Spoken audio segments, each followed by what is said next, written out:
Good morning. Welcome again to Morning Devotions, and thank you again for our time together. It's a beautiful Monday morning. God is going to bless all the work of your hands all this week. His goodness and mercy is going to follow you all week long. I want to talk to you today out of 1 Chronicles chapter 22. And really, I want to talk to those of you that are a little older, a little more experienced, might be a more polite way to say it.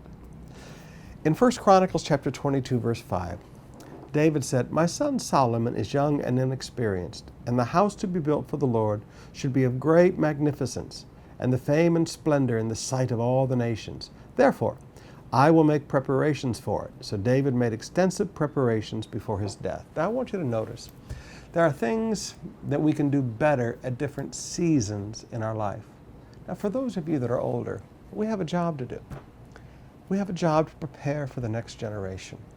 I'm so tired of pastors and churches who consume all the offerings that come in on their own lifestyle and live very extravagantly, and they never prepare for the next generation. I tell young people, you can tell if a church is really interested in young people, not because they put artistas on the platform, but because they build assets for the next generation for you to raise your family with. Oh, we don't spend money on church buildings, we just rent. Well, then one day there will be nothing for your children and your grandchildren to go to church in, because it's just rentals. And rental is the cruelest form of debt. It only increases and never goes away. David understood. In his age, he had experience and he had wisdom. He may not have the strength he had when he was a young man fighting the wars, but he did have experience and he had wisdom. And so he prepared for the next generation. I challenge all the parents today. Help prepare your children for help prepare the next generation. Help them with homes. Help them buy land. Let's let the assets that we have build for the next generation, not just consuming it upon ourselves and how much wealth can we accumulate. I know of one preacher, they say, that has $1 billion US dollars, not 1 million, 1 billion US dollars in the bank. I would look at that as a sin. Take that money and build the next generation. Everything we're doing at COP these days is about the next generation.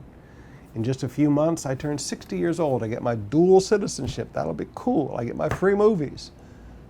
But I've got about 15, 20 years of good hard work left in me.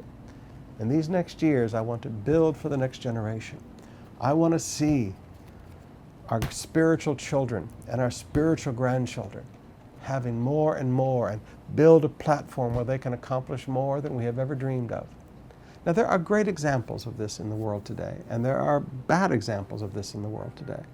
John Osteen, who was one of my mentors, he built an incredible platform, and then when his son took over at his death, the next generation exploded and touched the world. Now, I'm not commenting on Joel, I'm commenting on his father, John Osteen, an incredible man of God who prepared for the next generation. I look at the Stockstill family in Baker, Louisiana. I knew the father, I knew the son, and now I know the grandson. But the reason that church continues to grow is because each generation builds for the next generation. This is what we are to do. We are not just sit back and relax and just, how much money can we accumulate for ourselves?